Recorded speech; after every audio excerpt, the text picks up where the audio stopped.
led by the Honorable Kaluma, who even this afternoon was listening through to the judgment that has just been delivered this afternoon. I say congratulations to our legal team and also the negotiation team that was negotiating with the governors, and also congratulate the courts for the very progressive judgment that they have delivered this afternoon. Honorable Speaker, it is a good judgment, very progressive for this country and the people of Kenya who have suffered immensely with roads going unattended to because of the money that was being held, the 10 billion shillings belonging to Kera that was being held. And I hope the CS will now immediately, forthwith, release that 10.5 billion to Kera. Thank you, Honorable Speaker. Order, members on their feet, take your seats. Order, honorable members. That illegal Kamkunji, can you disband and take your seats? Honorable Madenga, take the nearest seat.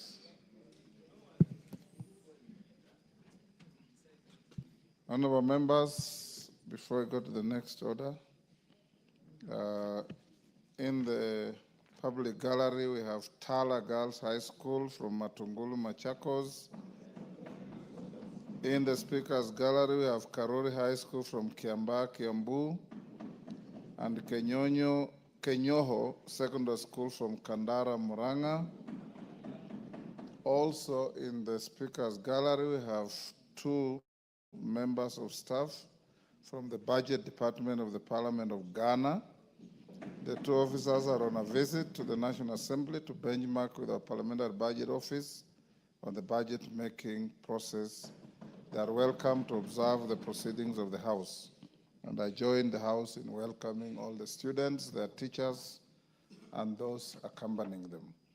Honorable members, I also have a short communication on the variance in the global figure on financial year 2025-2026 budget estimates for recurrent and development expenditure. Honorable members, as you will note, in today's order paper, the House is scheduled to resume debate on the motion on the consideration of the budget estimates for the financial year 25-26. The conclusion of this will pave the way for the consideration of the estimates in Committee of Supply pursuant to the provision of Standing Order 240. As earlier directed, this will be undertaken on Tuesday, 10th June 2025 on a priority basis. I've directed the clerk to avoid loading the order paper with too many issues so that after the preliminaries, we'll go straight to the Committee of Supply. All members, I wish to notify the House that as will be noted in the supplemental order paper, there is a variance on the global figure being sought to be issued from the consolidated fund between the notice of motion as issued and as currently contained in the supplemental order paper. This variance has been occasioned by a reconciliation of the figures against the various votes contained in the first schedule to the supplementary order paper. Honourable members, when I looked at the figure in the motion and the figure in the Committee of Supply, I noted some variance, so I instructed the Budget Office to scan through carefully and advise me on where the variance was coming from. And the variance now corrects the figure to 2,538,593,978,440 and not 2,538,978,440. The variance was about 300 million, and my budget office informs me that it was an error in additions that caused this. The motion will therefore be considered with the correct figure as shown on the supplementary order paper, which is indeed published in the supplementary order paper today. The House is accordingly guided. I also join everybody in congratulating Peter Opondo Kaluma and our team of lawyers, Murugara and others. All the lawyers of the House, we acknowledge you, Mili Odhiambo, Otiende Omolo, Mwengi Mutuse, John Makali, and Osoro, TJ Kajwang. Who is that raising his hand? Are you a lawyer? Naika, you are not a lawyer. Yes. Andon Olwach, for gallantly fighting for you and the constituents' best MPs. Today is your day to smile. Honorable Gashimo, yes, as a learned colleague, today is your day to smile because your RMLF provision is back to you. Thank you. And these gallant lawyers of the House have been acting pro bono. Pro bono means, Carolo Monday, I didn't mention you, pro bono means without any payment of fees. So they have been acting for you for free. Next order. Yes, Jared? Honorable Speaker, firstly, allow me to congratulate our gallant lawyers, and above all, congratulate you for leading the team through this, Honorable Speaker. So yes. Finally, we are getting our fair share. Honorable Speaker, just today, there was a pronouncement from a court of law that seems to be injuncting this House over a bill that is yet to be presented here, Honorable Speaker. And this relates to the National Government Constituency Fund, which we just completed the process of public participation, Honorable Speaker.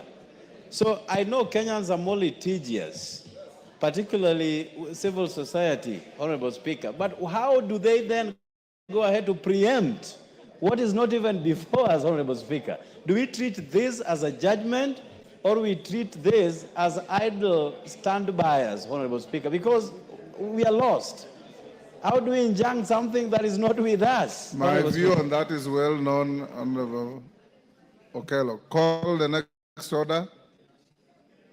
We'll deal with it. Order number 8, motion. Ratification of the agreement under the United Nations Convention on the Law of the Sea on the conservation and sustainable use of marine biological diversity of areas beyond national jurisdiction. Question to be put. Members on their feet, take your seats. Students in the gallery walking out, you freeze where you are. Order. Honorable Elachi, take the nearest seat. Honorable members, I now put the question at order number 8, which is that this House adopts the report of the Departmental Committee on Blue Economy, Water and Irrigation on its consideration of the agreement under the United Nations Convention on the Law of the Sea on the conservation and sustainable use of marine biological diversity of areas beyond national jurisdiction agreement laid on the table of the House on Wednesday, 4th June 2025, and pursuant to the provisions of Section 8(4) of the Treaty Making and Ratification Act 2012 approves the ratification of the agreement under the United Nations Convention on the Law of the Sea on the conservation and sustainable use of marine biological diversity of areas beyond national jurisdiction, BBN agreement. As members of that opinion say aye. As members of the contrary opinion say nay. The ayes have it. Next order. Order number 9, motion. Consideration of the budget estimates for the financial year 2025-2026. General debate. Third and final allotted day. Resumption of debate. Honorable members, the last member to speak was Honorable Naomi Wako, who exhausted her time.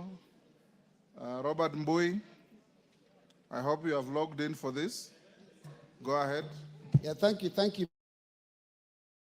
Mr. Speaker, for an opportunity to also contribute on this matter of the budget estimates for this financial year, 2025-2026. Mr. Speaker, I want to make a few comments on the issue of the budget of this year. First and foremost, noting that the budget has gone up to 4.2399 trillion, which is quite a lot higher than the previous year. And it keeps escalating every year, it keeps going up. And Mr. Speaker, going through the report, because I've taken time to go through the report of the committee, there is some sense of pride that I have seen in the fact that the budget is bigger this time. And Mr. Speaker, also that the revenues, is an increased, revenues collected. And Mr. Speaker, when you look at the reasons why the revenues have gone up, it is because of an increase in income tax, an increase in VAT, increase in excise duty collections, and also the introduction of new taxes like the housing levy. Mr. Speaker, it is important to be very careful about the wording, because I know that a lot of people are still pained at the level of, the level of taxation in the country. Because when you look at the wording on Section 31, where it says that this increased revenue is reflecting optimism in the ongoing tax policy reforms and enhanced revenue administration measures. Madam Speaker, that really isn't the truth, because a lot of people out there have been complaining about, the disposable income and how much lower it has gone as a result of those increased taxations. So, Mr. Speaker, it's important to be careful about issues so that people do not remember the pain that they are feeling. Madam Speaker, we are also talking about an increase in appropriations in aid.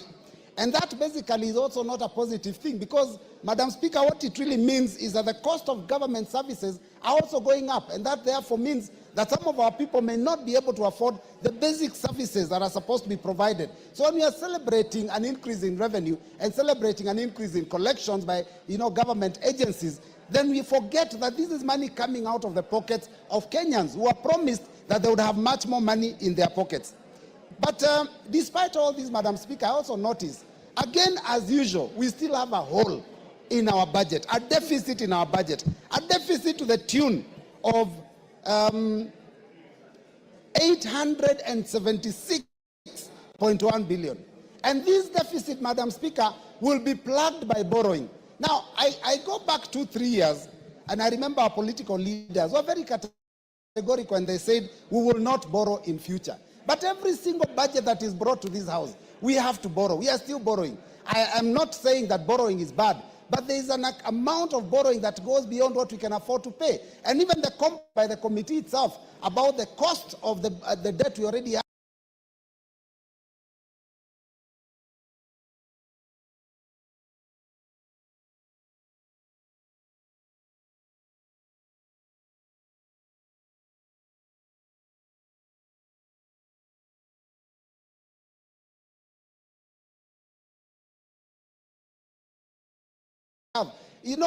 Flies on the face of exactly what we are doing.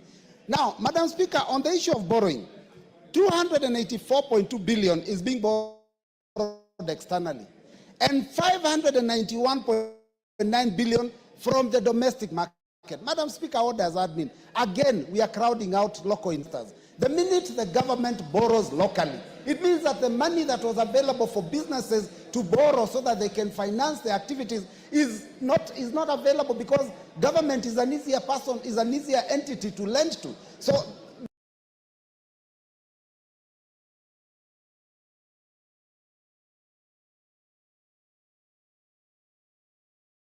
by borrowing too much money locally, it means we are crowding out the private sector. And therefore, that means in the long run, the businesses cannot thrive in this country because they have no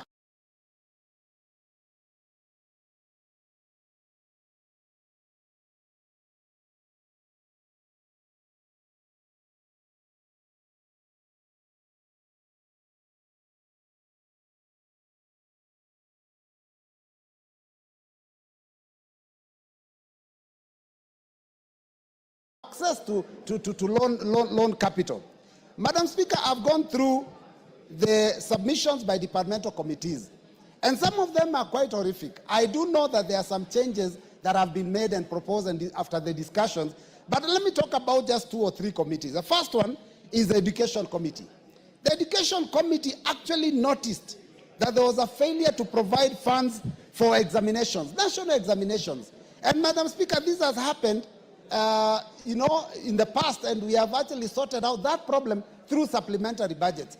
Why are we not taking the education of our children seriously so that we can provide enough funds for all the activities required for education to take place properly? If you want to destroy a nation, just play around with the education of that country. And that is what is going on, because if you do not provide money, enough money from Treasury directly for examinations, then it means we are not even thinking ahead. So, Matka, that is one of the things that was raised by the departmental committee, and yet it is one thing that is already in the Basic Education Act, that which we passed. I think we made amendments in 2018, that examinations in this country for basic education will be free. Madam Speaker, the committee has also talked about substantial deficits in the Department of Higher Education to sponsor this university funding model. Madam Speaker, if we don't provide enough money for that funding model, how then are we saying that we are reviving our universities, we are helping our universities, and we are helping our children? In fact, the committee says that, and these are their words, that this will impact negatively on the students' welfare and increase financial strain on them, not to forget also on their parents. So, Madam Speaker, these are some of the problems that we have faced, the Education Department raised, the Education Committee raised. Madam Speaker, there is a proposal of provision of 4.8 billion to employ 20,000 interns. Now, I see two problems with that. First and foremost, we have interns that were already recruited, and there has been no provision for them to become permanent and pensionable. So we do not know what happens to those ones. But, Madam Speaker, the 20,000 interns that are being recruited at 4.8 billion, it means it works out to about 20,000 a month. Madam Speaker, 20,000 a month is very paltry. That is a very, very small amount. Even members here pay their chefs and their cooks a lot more than that. These are graduates in education. These are people that are supposed to make sure that they mentor the future. How do you expect to get quality education? They say when you pay peanuts, expect monkeys. How do we say that we are going to get quality education when we cannot pay our teachers properly? And you keep somebody as an intern for a whole year and pay them 20,000. At the end of the year, there is no assurance whether they will get a job or not. So I think these are some of the things we need to address. Today in the morning, Madam Speaker, I was invited by the Committee of Education to discuss a matter of capitation. Madam Speaker, even the CS himself confirmed that the capitation that is given for basic education is not enough. In fact, it is so paltry. The amount given for primary schools is 1,420 shillings per child. That amount of money, Madam Speaker, a school of about 100, 200 children cannot even afford to pay the watchman, leave alone the other activities, tuition activities, buying of books, the activities that are for sports, drama and music and all that. They cannot afford to do all those things. So, Madam Speaker, we need to provide enough money if we want education in this country to go forward. Madam Speaker, I also looked at the issues raised by the Health Committee, because I believe that health is a very important, very important service in the country. And I've noted that one of the things that is coming out is that health being a devolved function, there is a lot of encroachment by the national government. In fact, Madam Speaker, it is so shocking, because one of the issues they've raised is an issue that was introduced by the previous government, previous regime, I think from about 2016, 2017, thereabouts, of the medical equipment scheme. This project was a mess. This project failed. This project was implemented without even the involvement of county governments. And therefore, county governments were bought equipment and they were taken to their hospitals that they are not requested for. Some of those equipments are still being paid for, and that is why there is a debt of 6.5 billion. And these equipment, some of them are not being used at all, because they are not, some of the hospitals don't even have the practitioners, the medical practitioners that can use those equipments. Now we have moved from there and we are introducing another one. We are talking now about a new one, and we are calling it National Equipment Service Program, NESP, which has been started. Madam Speaker, I also noticed that there is construction of health centers, which is in the second schedule of this report, meaning jobs that are supposed purely to be undertaken by county governments are being done by national government. When will national government allow counties to do their job and do what is expected of them? No wonder people keep fighting between CDF and I heard people even say that maybe we need to give CDF to the governors, because it looks like the fourth schedule of the Constitution is not being respected. So let us ensure that those responsibilities that are devolved are taken to the counties, and the counties can carry out those activities, and those that are for national government are the ones that we deal with, because we are dealing with a budget for the national government. The one for counties, once we do the division of revenue, it is now up to MCS to decide how they will spend their money, not for us to decide.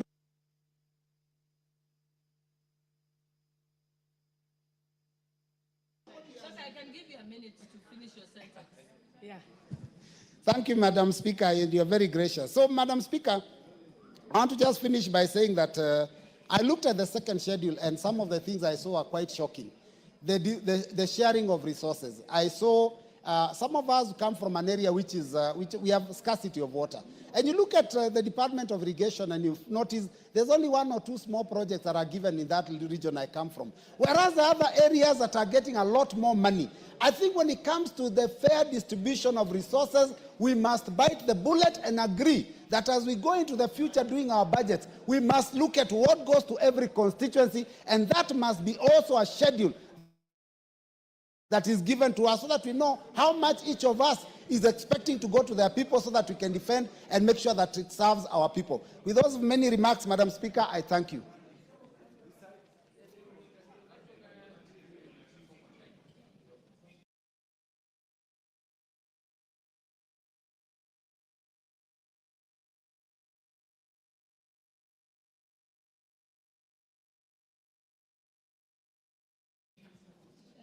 The Honorable Adan Kainan, Member for Elders.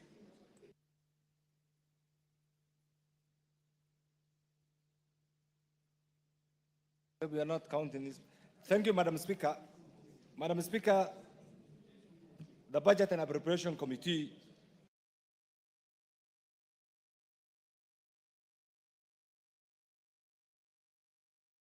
has officially submitted its comprehensive report on the estimate of revenue and expenditure for the financial year 2025-2026. This pivotal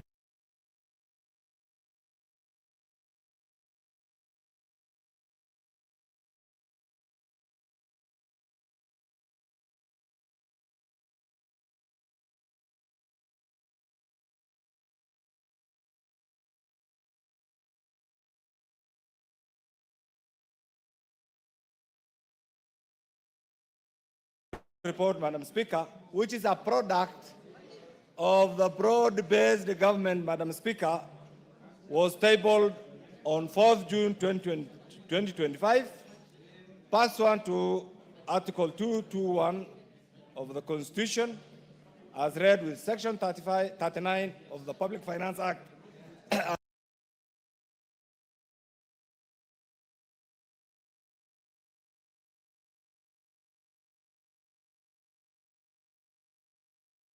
As read with the Standing Order 239 of the Standing Order. Madam Speaker,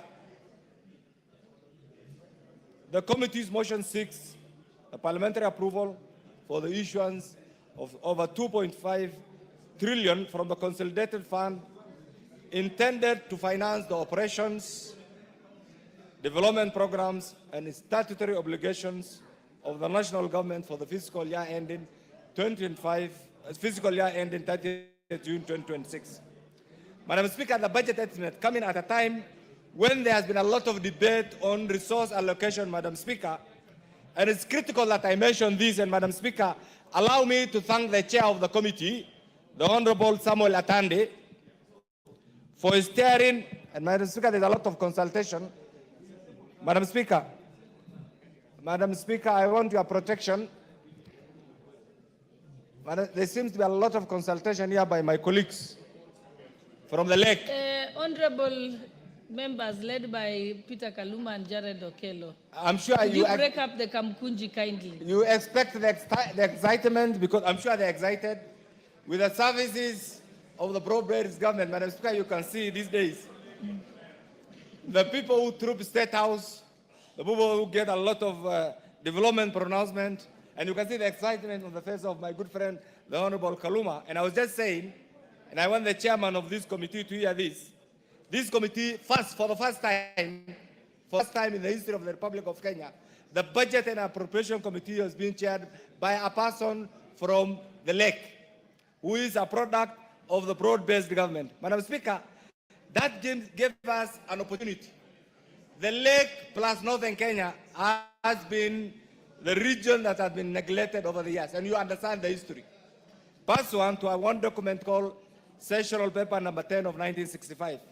And being a member of the committee, every session I attempted to remind the chair that please, out of this opportunity, Northern Kenya and the Lake region must get a share of the national cake. And Madam Speaker, I want to confirm that out of the deliberations, this budget will be different from the other budgets, and clear provisions on water, on infrastructure, on health has been made for those regions, Madam Speaker. And I want to thank, because sometimes we say cowardice or respect or civility is not a sign of cowardice.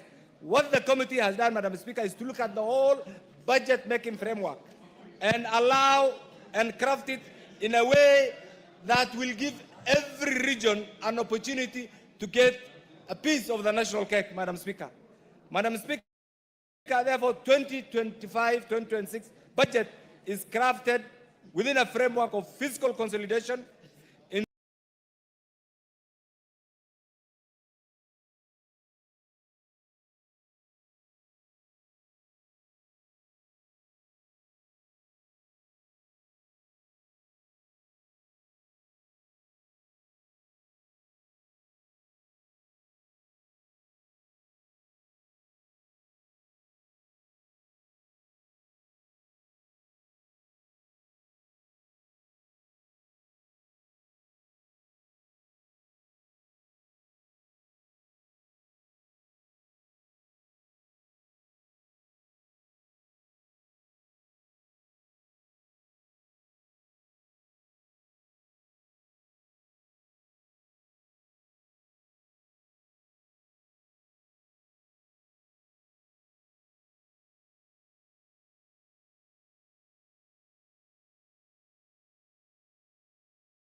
for particular sections. Madam Speaker, and allow me to dwell on this road. Allow me to dwell on this road. The road from Isiolo, Modogash, has a World Bank funding. The road from Modogash to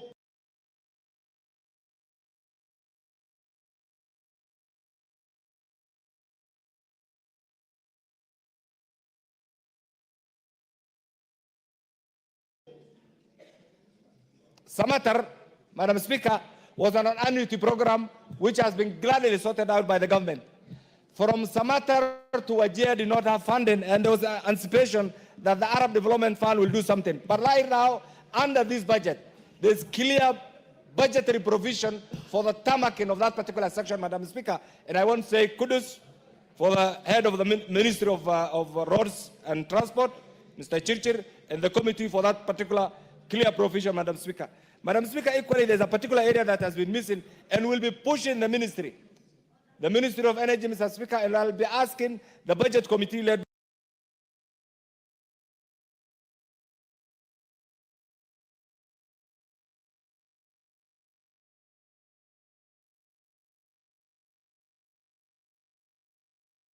by the Honorable Atande to make a clear, outright determination that Northern Kenya must be connected to the national grid.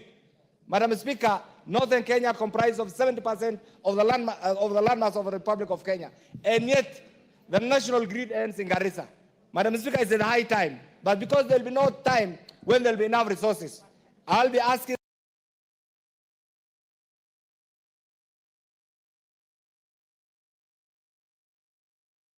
the chair through the subsequent budgetary allocations to make that clear determination, Madam Speaker. Madam Speaker, equally, there is one area, the equalization fund. I know you are a seasoned lawyer.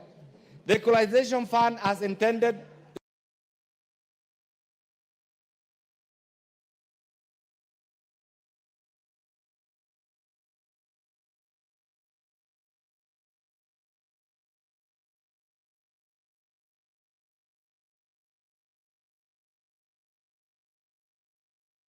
is not being applied.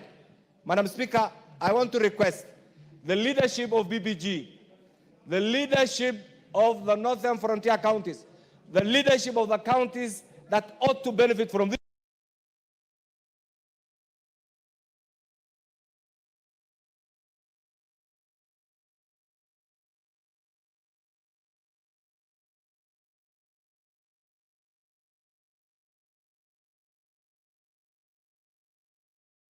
is to urgently come together and resolve some of the legislative challenges so that we get proper avenue, proper mechanism in utilizing this fund. As it is right now, the time is coming to an end, and yet there's nothing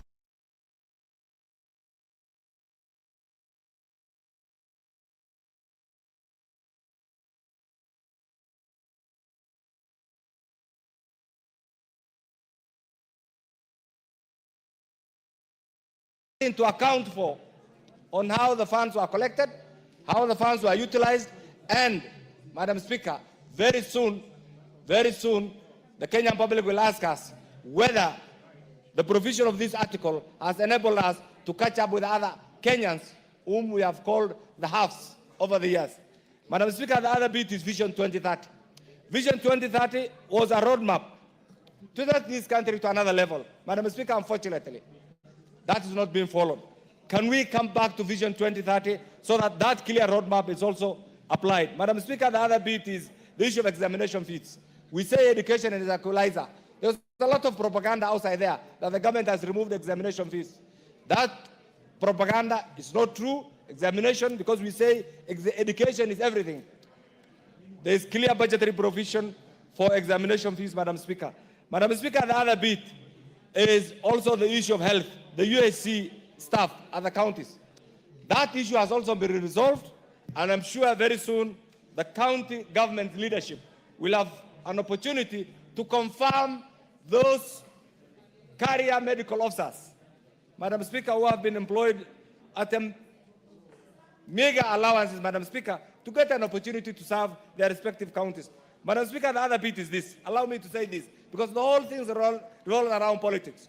Once there is predictability, peace, tranquility, Madam Speaker, and civility in our politics, then there's an opportunity for the economy to grow. There's an opportunity for foreign direct investors to come. And therefore, I want to urge those who are still out of the broad-based government to use this early opportunity to see sense and join the President and the Honorable Raila Amolo Odinga in uniting Kenya, because that is what will take us to the next level, because we do not have any other country. Madam Speaker, once again, allow me to thank the Chair and the entire members for the time they have devoted to this, and I hope and pray that the members will get an opportunity to interrogate the report and make their valued input. I support, Madam Speaker. Honorable members, allow me to recognize the presence of the following schools in the House. Seated in the Speaker's gallery is Kariobangi North Secondary School from Embakasi North Constituency, Nairobi County, and Kiriti Girls Secondary School from Maithioya Constituency, Murang'a County. And seated in the public gallery is my very own from Uasin Gishu County, Chepkurmum Junior School from Ainapkoi constituency, Uasin Gishu County. I can tell you that's next to my home. And also Nginda Mixed Secondary School from Maragua constituency in Murang'a County.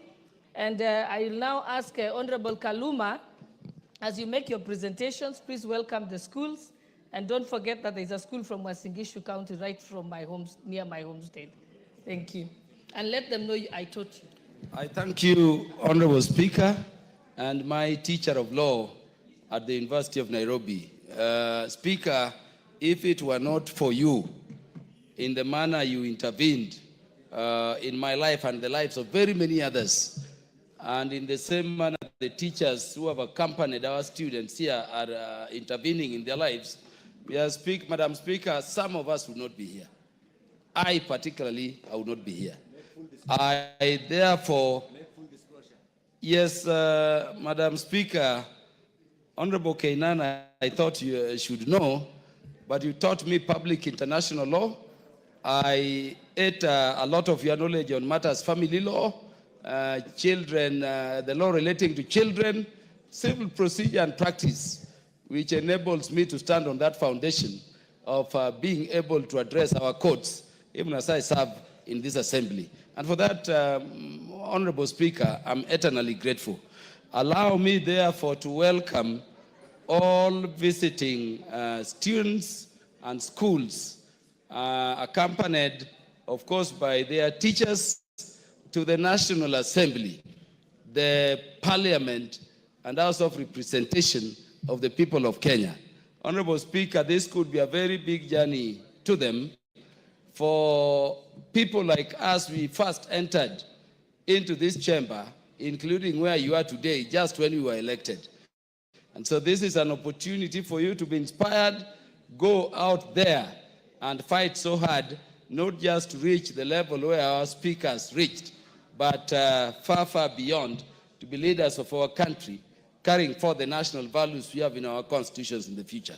Feel welcome, and may you carry forth to be the people you are being processed to be, and to be the people to whom we can hand over a stable Kenya as we look into the future. I thank you, Honorable Speaker. Yeah, also, Honorable, I think, Honorable Kaluma, it's good for the students to know what we are doing today, the budget making process, briefly. Yes. So I'll give you an extra 5 minutes. Thank you, Honorable Speaker. The Parliament of Kenya has two houses, the National Assembly, where you are, and the Senate. The roles of the National Assembly are representation, legislation, and of course oversight. But there is a role that is additionally given to this House of Parliament, which relates to budget and appropriations. We appropriate monies in terms of division of revenue. We share the monies between the levels of government. The portion that goes to the counties, we then send it to the Senate to share among counties. But we remain with a portion for the national government to be shared out among the various ministries, various departments, various sectors of government, including those that go to the education sector, and those other sectors which are within the national government functions. So today we are in the budget making process. In terms of representation, Honorable Speaker, let me mention to them that this is a very tedious process. We are talking about the money is going to the various agencies, but we will later be looking at how those monies are raised. And that is where we'll be talking about, the finance bills, one of which you remember was torpedoed last year. Honorable Speaker, let me, in ending, inform our visiting schools and students that when you look at the face of the National Assembly and when you look at the face of the Senate, you will notice some distinctive difference. On the face of the Senate, at the door, you'll see the flags of the various counties because the Senate represents counties as entities. On the face of the National Assembly, you'll see sculptures of human beings to signify that when we are seated here, we are sitting on behalf of the people of Kenya who have elected us here to be here to represent them exercising their sovereign will. And those features will always be there. Be laws we are dealing with.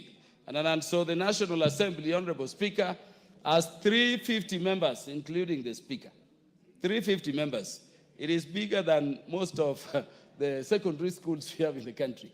The Senate, of course, has 68 members, including their Speaker. But the roles of the National Assembly are specifically delineated or set out under Article 95 of the Constitution. The roles specified to the House of Parliament called the Senate, if you have time to look at them, are in Article 96 of the Constitution. They deal with laws concerning counties, and they participate in those law-making functions. But we share in the sense that the National Assembly ultimately enacts all laws. I think only to add, Honorable Speaker, so that... you can complete and go now to the budget deliberations? Yes, I've done the budget preparations, Honorable Speaker, and I think they now understand it. I've emphasized that we are at the second reading where we are dealing with issues like how the estimates are going to the various ministries, various sectors of the economy to support the public services the government is to give. And then, of course, we are doing this in a very constrained environment. Honorable Speaker, I thank you very much, and I wish the students sitting in the Speaker's gallery and in the public gallery a good tour, academic tour within the House of Parliament. I thank you, Honorable Speaker. Honorable Speaker, I wanted to contribute. Yes. I thank you, Honorable Speaker. Honorable Speaker, I have looked at the reports presented to this House by the Budget and Appropriations Committee. And Honorable Speaker, let me start by thanking the new chairperson of the Budget and Appropriations Committee, the Honorable Samuel Atandi, for the good work they have done this time around. Let me thank him with his membership for the good work we have done with the budget going by the report. And then there are two, Honorable Speaker. Honorable Speaker, number one is that the budget estimates for this year have restored the power and authority of the departmental committees in their participation in the budget-making process. All chairs and most of the chairs of the various departmental committees have spoken here. And they have confirmed that unlike before, the recommendations which come from the departmental committees, which are in charge of the various ministries, various departments, various sectors of government, have been carried on forth. This is unique, Honorable Speaker. Because in the past, we were complaining that the departmental committees assist the Budget and Appropriations Committee in this process, but whatever they recommend, in some cases, were not being carried forth. And I want to commend the committee chaired by my brother, Samuel Atandi, for that good work. Number two, Honorable Speaker, there have been complaints that the budget estimates and the allocation and appropriation of the national resources have not been equal, have not been fair, have not been just to all regions of the country, to all peoples of the country, to all sectors of our governance. I want to say today that I was very glad, Honorable Atandi, when I saw a road specifically mentioning Mandera County. So pleasant. We've been budgeting here in, here out. You hear some parts of the country don't still have an inch of a road. When I saw Mandera, I saw a road going to Wajir. I see roads going to Garissa. I see roads going to Tana, including that school the Cabinet Secretary in charge of National Treasury was talking about. A school where our children, the children of this nation since independence, have been faced with the tragedy of having to cross the river to go to school. And you know, River Tana is infested with crocodiles. When I see a proposal in the budget estimates, Honorable Speaker, saying that we must build a bridge to enable those students build their futures through education, Honorable Speaker, without having to risk their lives in those infested waters of Tana River, the waters infested by crocodile, I say we are beginning to think about, this country. Honorable Speaker, I therefore want to thank the broad-based government. Honorable Speaker, for how long are we speaking? 10 minutes. No, but Honorable Speaker, the other part I was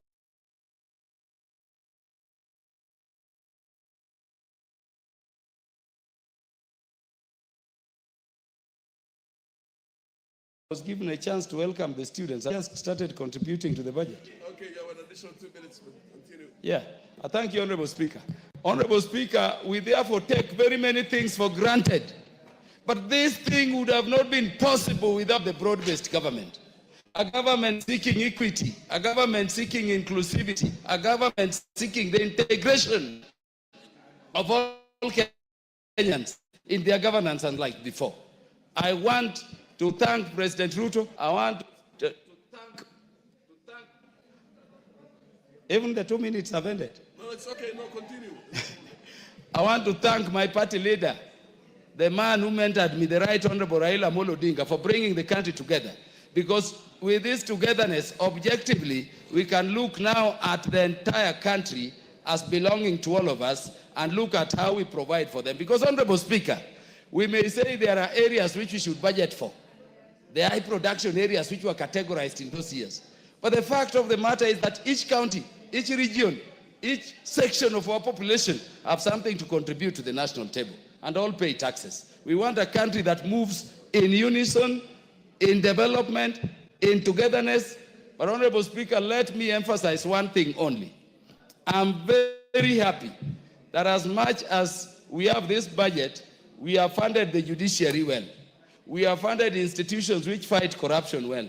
Because if we can be losing sometimes up to $1 trillion through corruption, then we need to empower these agencies so that they can fight corruption and so that we can, control pilferages. So money is to ESCC, money is to the Office of the Auditor General, money is to the Commission on Revenue Allocation. Honorable Speaker, I would request the member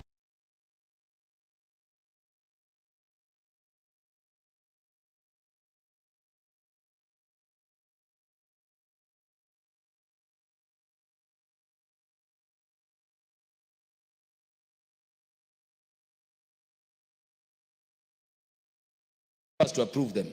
Lastly, Honorable Speaker, I want to support the committee for proposing an increment to the money is going to Kenya Revenue Authority.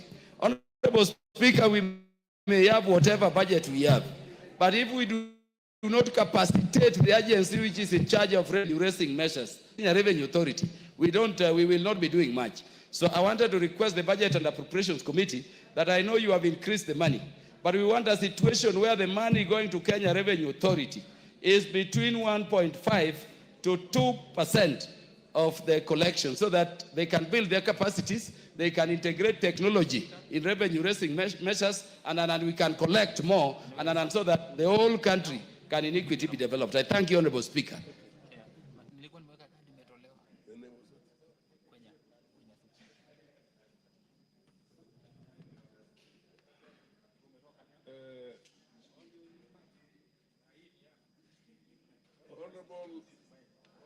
Millie Odhiambo, did you want to pronounce yourself on this? Or you're doing something else? Thank you, Mr. Speaker. Mr. Speaker, let me take this opportunity to thank Honorable Atandi on his maiden presentation of the budget as the chair of the Budget Committee.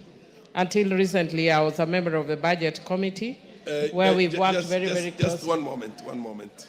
You'll take up your chair again. Just a moment. Honorable members, I want to welcome Tangulbei High School from Tsaitiati, Baringo. who are in the speakers gallery,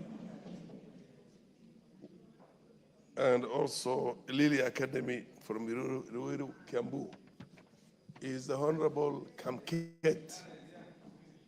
Eh? Yes. Where is, before we go to Kiambu, where is Kamket? Mheshimiwa, you can appreciate and encourage the young learners from Tiati on behalf of Kamket. I'm talking to you, lady. Yeah, proceed. Give her the mic, please. Thank you, Honorable Speaker, for this opportunity. I want to welcome the students from Tiati constituency in Baringo County, and I come from Elgeyo Marakwet County. They are our neighbors, and you can hardly tell who comes from Elgeyo Marakwet and Tiati. My students, I want to encourage you that it doesn't matter where you come from, it might be miles away, but with education, you can be a member of parliament one day in this house. You can even be the President of the Republic of Kenya. Feel at home, and you're welcome to Parliament once again. Thank you. The Honorable Kingara, to welcome the students from Ruiru in Kiambu.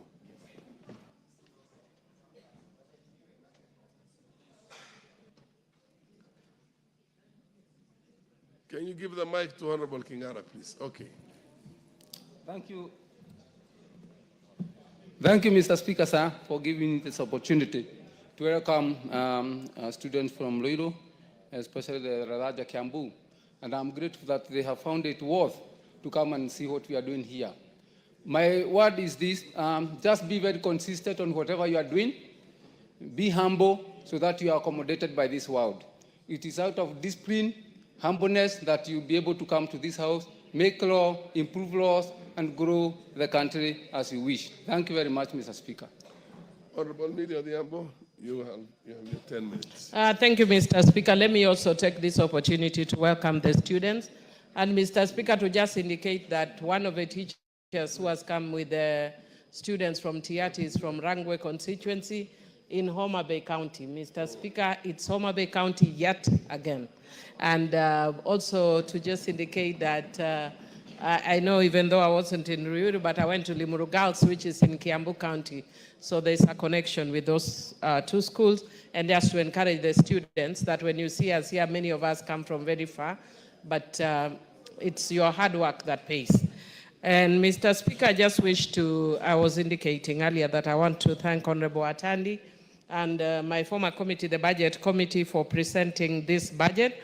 Mr. Speaker, I know people have spoken a lot to the issue of allocation of the budget and the issue of equity and fairness in the budgeting process. And Mr. Speaker, if you actually look at the Constitution and looked at the concept of equity, then even monies that may be allocated to some areas like Homa Bay County may still be low, because Homa Bay has had years of marginalization when they didn't have adequate funding.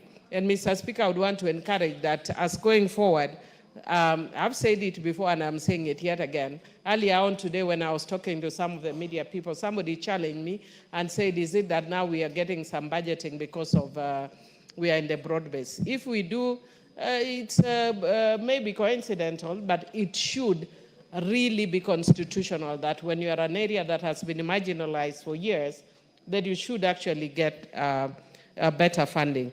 Mr. Speaker, I want to just indicate that I'm very happy that the committee has actually considered the health workers that have been outside the parliament until I was actually getting very, very concerned, that they are here every day picketing, and we are the house that can give solutions. So I'm happy that there's an allocation that will deal with their issues.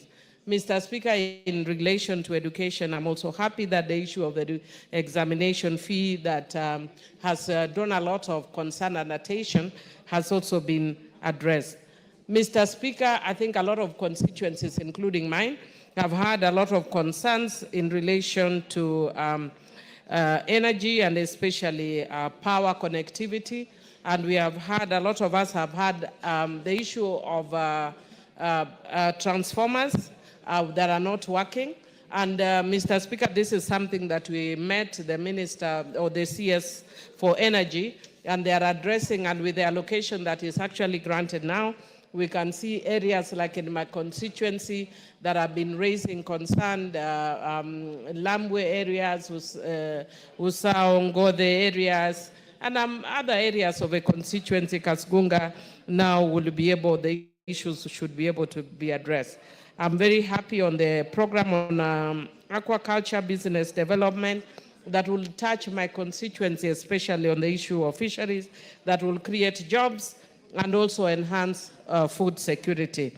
Mr. Speaker, again, one of the issues that originally was very contentious and still contentious in some corners is the issue of affordable housing.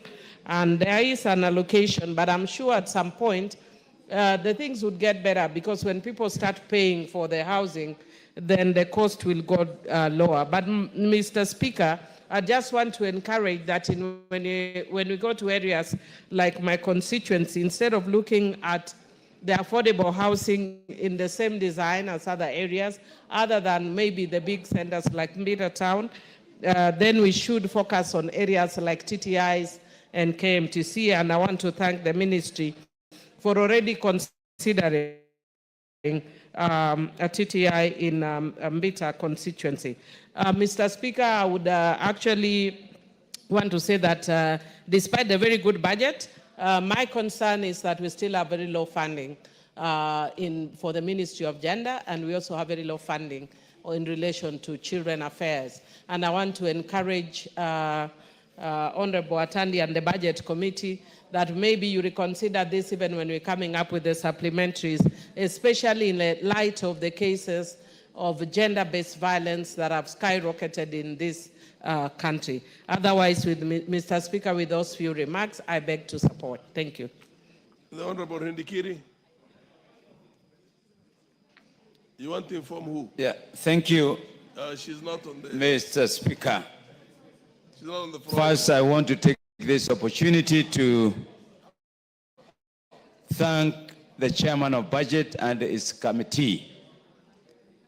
Mr. Speaker, I know this committee has spent a lot of time engaging the public openly on the budgeting, on the budget and budgeting making process. Mr. Speaker, for the first time, we have seen open discussions on how the revenue that is collected from Kenyans is being utilized. Mr. Speaker, we have seen in the past some counties or some constituencies getting more than the other counties or constituencies. Mr. Speaker, you'll find some votes of the national cake being given continuously to some counties and constituencies with no regard at all with the aspect of equality and even equity. This budget 2025-26 has really addressed what has been missing. That we see some counties and some constituencies growing in terms of development than others. Mr. Speaker, this budget has taken into consideration the better program of the ruling government. Mr. Speaker, it is very important to align the budget with the better program, which is the bottom-up economic transformation of this country. Mr. Speaker, there are some constituencies, particularly my constituency, where we have issues of electricity, issues of water. I have noted that we have been handed 10 million shillings, 100 million shillings for water. Meru County has benefited from the allocation on the budget on electricity. Mr. Speaker, the government has really tried very much to bring equity on the division on money on road infrastructure. And I want to say that for the first time, we have seen a lot of consideration of the distribution of the load network on low volume sale. Mr. Speaker, we have seen this budget bringing out transparency and utilization of money, particularly, Mr. Speaker, on the housing levy. Mr. Speaker, this budget has not interfered with that money because collected and ring-fenced purely on the housing and related development that the fund is taking care of. Mr. Speaker, what Kenyans want to see are markets, and the whole market now being constructed throughout the Republic. Mr. Speaker, this levy has been seen constructing houses. They recently launched, handed over houses in Mukuru and the other part of this nation, showing Kenyans how their money is being utilized, showing a lot of transparency and accountability. Mr. Speaker, we have seen the government committed on improving the health of this health sector of the country. Mr. Speaker, we have been having issues to do with the share, the government coming anti. And if you look at the budget, it has really put into consideration that aspect of a Kenyan requirement. Mr. Speaker, the same case applies to the education sector, agriculture, and the other sectors. What am I saying, Mr. Speaker? I think Kenya now, there are many questions that Kenyans have been asking. Where is our money being utilized? And I believe Kenyans have no problem with paying taxes. What Kenyans have a problem is how their money is being used. I believe this committee has addressed that question because Kenyans, they want to pay tax. Kenyans are ready to pay tax, but Kenyans want to see how their money is being used. My people of the great constituency of Bori, they want to see roads being put up. They want to see water being put up. They want to see electricity. They want to see their being uplifted. They want to see ICT hubs coming up. They want to see people being employed, our youth being employed. They want to see women being empowered. So this budget, 2025-2026, to me, is trying to bring up another dimension of how our budget need to be and what the budget need to cater for. Mr. Speaker, we cannot sit back and listen to people who have no clue on how the government is functioning. The people out there saying that nothing is being done. I believe through this budget 2025-2026, they will see a Kenyan government and a Kenya Kwanza government, broad-based government at work. And I can say with no contradiction, no doubt, that by the close of the year 2025-2026, we will say, yes, the things have been put into proper practice. Mr. Speaker, I support and urge the members that we support this budget. I thank you, Mr. Speaker. Honorable Quenya. Quenya. Thank you, Mr. Speaker, for the opportunity to add my voice to the budget estimates. And I want on the onset to recognize the effort put by the Budget and Appropriation Committee through the leadership of the Honorable Sami Atadi and the members therein.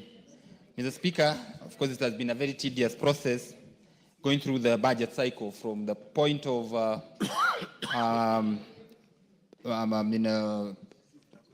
inception to where we are today. And Mr. Speaker, I am in a very special way supportive of this process and the estimates therein. Mr. Speaker, I've been very keen and followed through to see since when we started the budget policy statement as to the ceilings that were set. As much as I had my misgivings because of my experience in this house, whereby we pass budgets, but when it comes to implementation, we are not either able to raise revenues that are envisaged, and therefore we only have a budget but in terms of exchequer release it, then that's where we go wrong. Because we have very ambitious figures, but in terms of absorption, it becomes very difficult because there is no revenue that is enough to meet that side of expenditure. And I'm happy, Mr. Speaker, that there seems to be a level of improvement in terms of revenue collection, and maybe going into the future, we are going to live the Kenyan dream that we've always envisaged, a situation whereby we are going to have a balanced budget to the extent that we are not going to have that column that always keeps on coming up, the deficit side that needs to be financed through debt.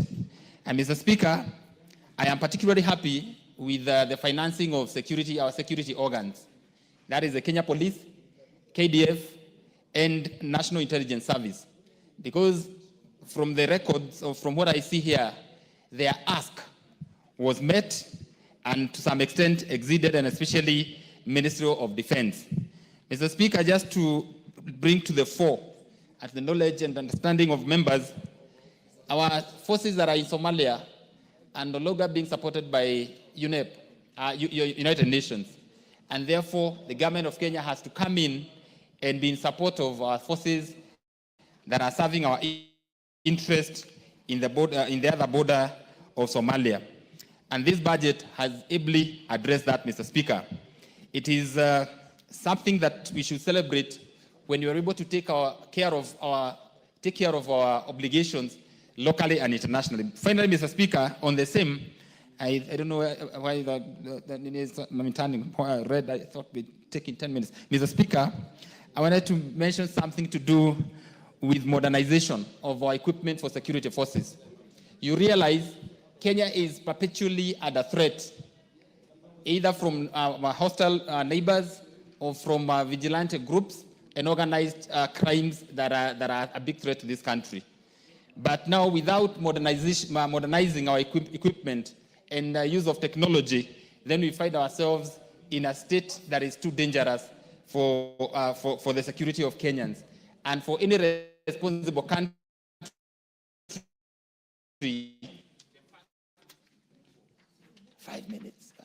What?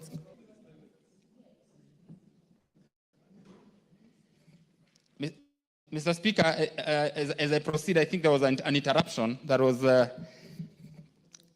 in terms of modernization, that's where I was, Mr. Speaker.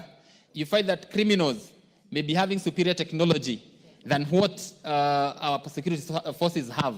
You realize that some of the equipment that are being used by our security forces are obsolete and therefore may not match up with the emerging trends of criminal activities that are happening within and outside our borders. And therefore, Mr. Speaker, provisioning for the same to make sure that we acquire or procure the latest equipment, then that is what every responsible country should do. On the issue of agriculture, Mr. Speaker, I remember the Honorable President, His Excellency President William Ruto, stating that we must vacate from a point where we subsidize consumption to a place where we're going to subsidize production. And through the affordable fertilizer that is subsidized, we have been able to be close to food secure. And I think that's a game changer, and I'm happy that the same has been financed again in this financial year. Finally, Mr. Speaker, on the issue of electricity, many of our households are without electricity. 60 years after independence, we are still grappling with basic issues like having electricity in every home. It has been the dream of this country, the dream of every Kenyan, to have a switch where they can switch on their lights without struggle, without begging for more years ahead. And therefore, Mr. Speaker, the provisioning of 52 billion in this budget to ensure that we connect as many homes to the national grid and to make sure that that dream is brought to actualization is something that should impress every Kenyan. And therefore, Mr. Speaker, as I may not be able to go through all the content that is in this document, I wish to unequivocally support and congratulate the Honorable Chairman of Budget, who has now delivered his maiden budget statement. Thank you, Mr. Speaker.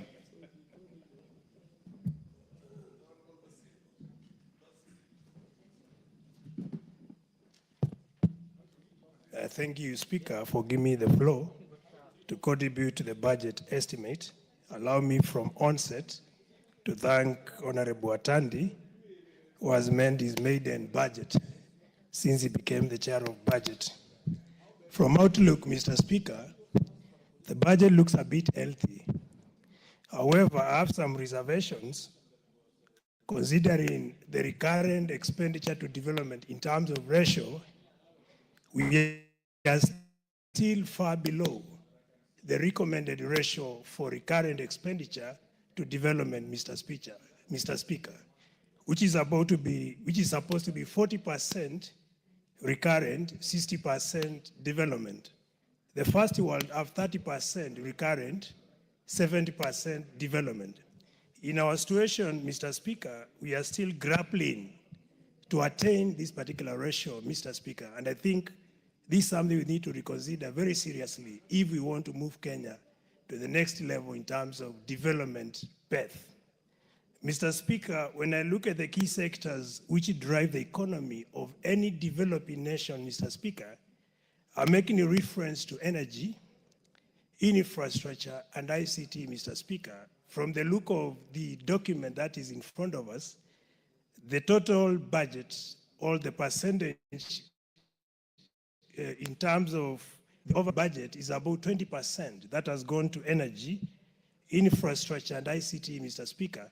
And I think this is still very low, while understanding that most of the areas, particularly the rural areas, have very low connectivity on electricity. I'll talk of my constituency.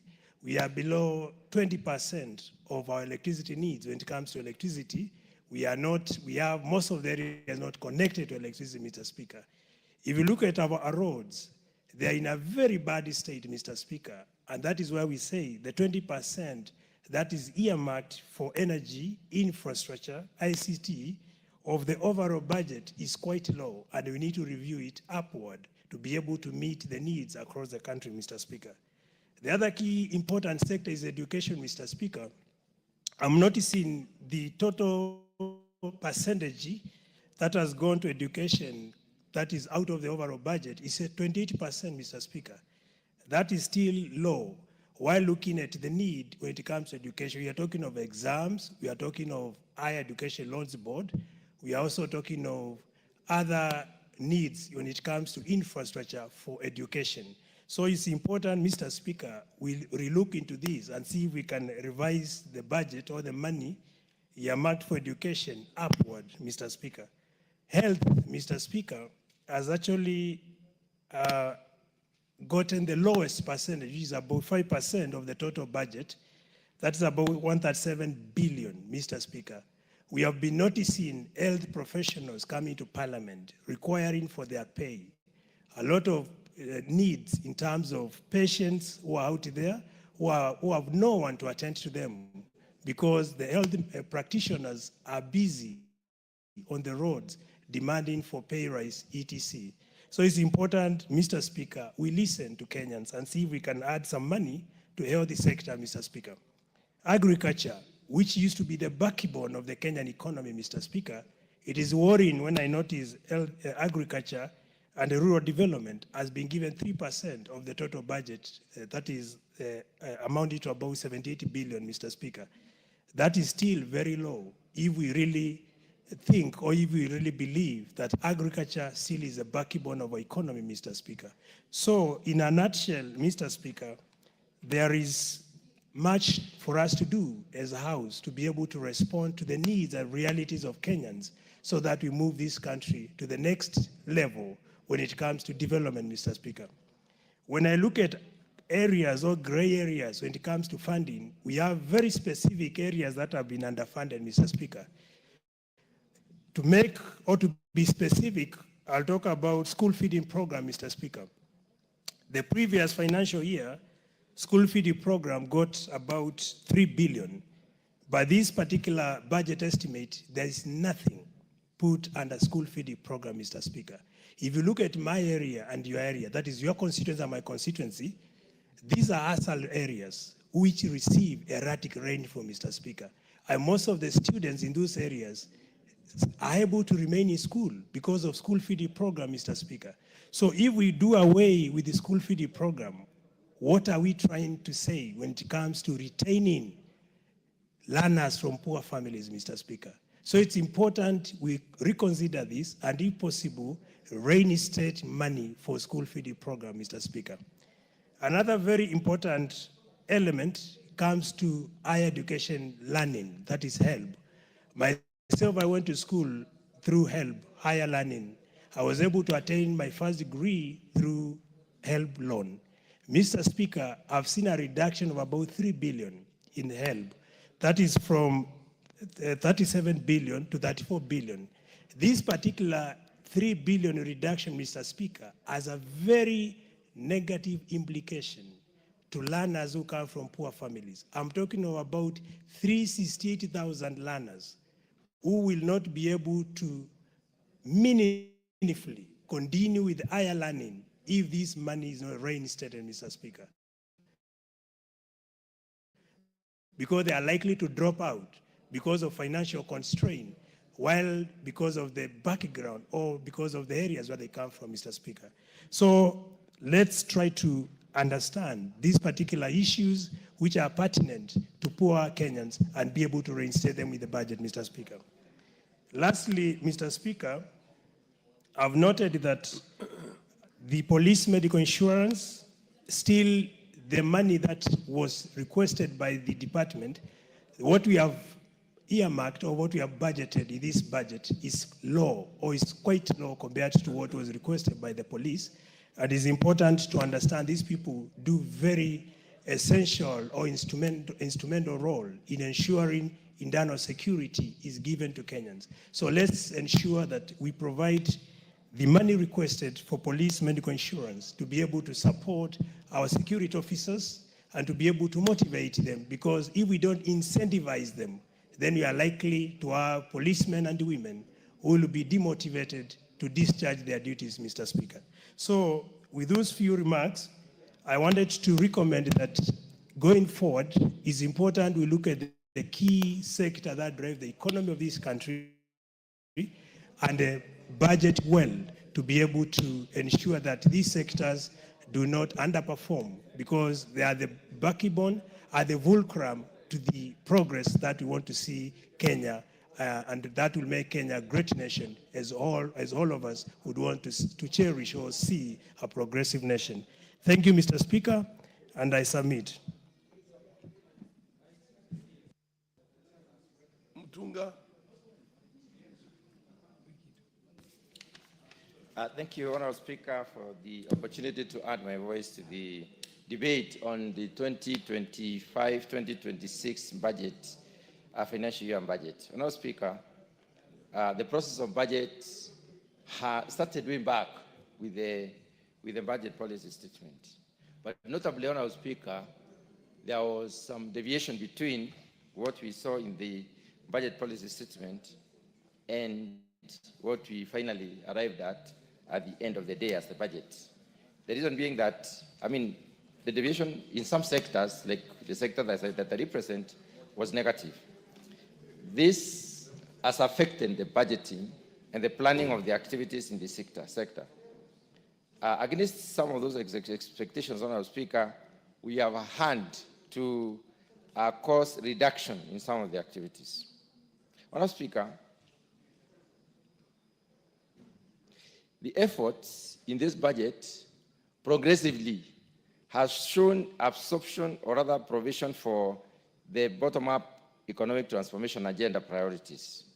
In every sector, there has been that provision. And this is something that came up with the new government. It's something that has been adopted, and it's something that is bearing fruits. And I hope it is something that the Kenyans are seeing happening. So I would like to call upon Kenyans to appreciate the efforts that are being made, especially through the budgeting process and provisioning for some of those activities. Honourable Speaker, we might have at some point as a country to call for harmonization of the budgeting in terms of the sectors. There are sectors that can easily move this economy to better returns, better revenue, better job creation, better, foreign exchange earning, and so on and so forth, but they are not being given due recognition. Many of the speakers have alluded to sectors like ICT, they have alluded to sectors like agriculture and rural and urban development and others. We might need a national conversation on how do we prioritize. Because, Honorable Speaker, when you look closely at what is happening in several sectors, and this is something that we need to take caution as a country, some of the things are long-term construction efforts. And those long-term construction efforts do not necessarily yield results in due time. A 5-year term government needs to yield results very fast. The current government got into office on the promise of jobs. And we can easily create jobs if we focus on some of these sectors and give them more effort. For instance, if we look at the agricultural sector and what has been happening, Honourable Speaker, the policy shift by the President to decide not to subsidize consumption, but instead subsidize production. And the fact that God has been so graceful to us and has given us rain all through, this has made the country realize food security over time. And these are some of the efforts that we need to make. For instance, we have specific targets. We have a target to improve coffee production from the current around 50,000 metric tons to 200,000 metric tons by 2027.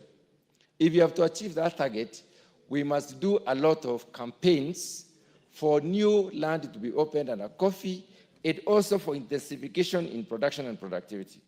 That cannot be done without proper budgeting and inclusion of some of those activities, or recognition of some of those activities in the budget process. Honourable Speaker, again, in terms of urbanization, as a country, we are investing in industrial parks and aggregation centers. This is a very good initiative to have these industrial parks, because most of our farmers and most of the Kenyans are smallholder. These are the producers of the raw materials of industry. These are the producers of the little that we sell outside this country. Being producers who are small in scale, they will need to aggregate. And for us to have aggregation centers that are supportive of the economy, we must be able to organize the producers in a manner that they are able to respond to the demands of the day. And in that respect, Honourable Speaker, it calls for investment in the organization process, setting up cooperatives across the country, enabling these people to work together, harvest together, store together, sell together. Those are some of the omissions that are in this budget that need to be looked into. Honourable Speaker, the other notable omission, the other notable inclusion in this particular respect is the focus on institutional support. Most of our institutions have been supported in this budget. I have in mind our military has been very well supported. I have in mind that our police or the law enforcement agencies have been supported. The judiciary has been supported. This parliament indeed has also been supported. I would like to call upon this institution to do their work and to deliver their promises to the Kenyans. That will guarantee them further support. That will give Kenyans the due recognition of the role that they play. Honourable Speaker, the efforts towards sustaining the budget deficit, living within the means, were seen in this particular budgeting process. The idea was that the fiscal space was limited, and under limited fiscal space, we needed to operate within the confines of the fiscal space. So the budgeting has been done in a way not to open up for more demand for resources. And this is a deliberate effort by the government and a deliberate effort by this House to ensure that we do not open up the lid. Honourable Speaker, it is important for us to note that as a country, there are certain projects that are very fast in impacting the livelihoods of Kenyans. And when we debate, for instance, transfer of NGCDF to the counties, Honourable Speaker, those who are in the county are our brothers and sisters. We have been to the same schools with them. We lived in the same localities. We all support devolution. But if something is working, why try to change it? The only fund in this country which has a management fee of 5%, And Honorable Speaker, I would like to explain why 5% is so significant. 5%, Honorable Speaker, if you're doing research and the data variation is not beyond 5%, you normally conclude that there is no significant difference in the responses. In that particular respect, it means, therefore, most of the money utilized under NGCDF goes to development. And that is why there is so much of impact. Honorable Speaker, we need to ask ourselves, why should somebody imagine that something that is working needs to be altered or needs to be changed? There is fear among Kenyans that this NGCDF is going to be moved. There is fear among the members that next year, 2027, 26, 27, we are not going to budget for NGCDF. I would like to appeal to our judicial system that we need to look at these issues more constructively, especially when it comes to the role played by the different individuals in terms of delivering development. Honorable Speaker, my final point is on the need to focus a lot more on the software as opposed to the hardware. Hardware, I have in mind the constructionism. Software, I have in mind things that make us turn around the results. I have in mind, like, for instance, when it comes to biological forms, the genetic improvement. I have in mind, like, when it comes to health, disease containment or control. I have in mind, when it comes to education, educating the Kenyans appropriately to gain knowledge. These are some of the areas we need to a lot more focus on. There is an inclination towards construction in this country. Apart from the new program on national housing, affordable housing, then different sectors need to a lot more reduce on investing in infrastructure and development. Infrastructure and development, I have in mind construction of offices, construction of other facilities, so that we can focus a lot more on the software and turn around this economy. If we have turned around this economy, we have to be a lot more focused on the productive sector. And the productive sectors, Honorable Speaker, do not demand a lot of resources in those respects. Honorable Speaker, with those very few remarks, I wish to support the adoption of this report. Thank you.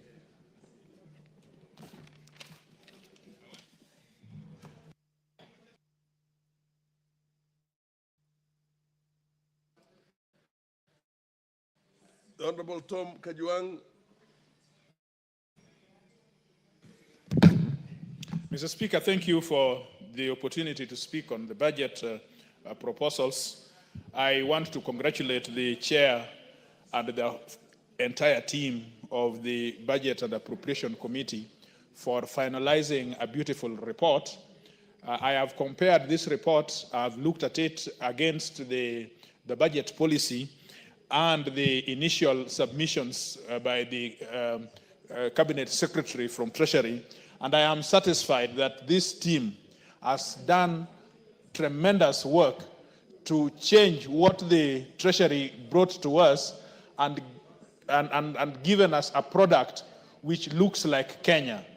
And I want to thank you, my friend, Honorable Atandi from Alego Usonga, that it is a good thing to have experts such as you. We have donated free to give your professional services to this very good exercise, so that we have a country which is ours. Mr. Speaker, you know, in the budgets that have gone by, we have been crying about skewed budgets of some counties or some places or some regions taking more than the lion's share than the other parts of the world. But what we have seen, the proposals from Treasury have now been balanced, so that you have budgets in Baringo, you also have comparative budgets in Homa Bay, but you also have comparative budgets in Nairobi. For the first time, Nairobi has been looked at and been compared as an entity and as a region. So generally, it makes my heart happy that I am a member of this assembly that is considering appropriation of the budget. Mr. Speaker, I want to say something. Just last week, some people were laughing that there are some gentlemen in Homa Bay who are sleeping in the stadium. And are happy that there is a stadium which has been built in Homa Bay. Yet others are talking about securitization of the economy. And so they thought that those people who were sleeping in the stadium do not know what they were doing. But how can they not sleep in the stadium? Because this is the only stadium which has ever been built through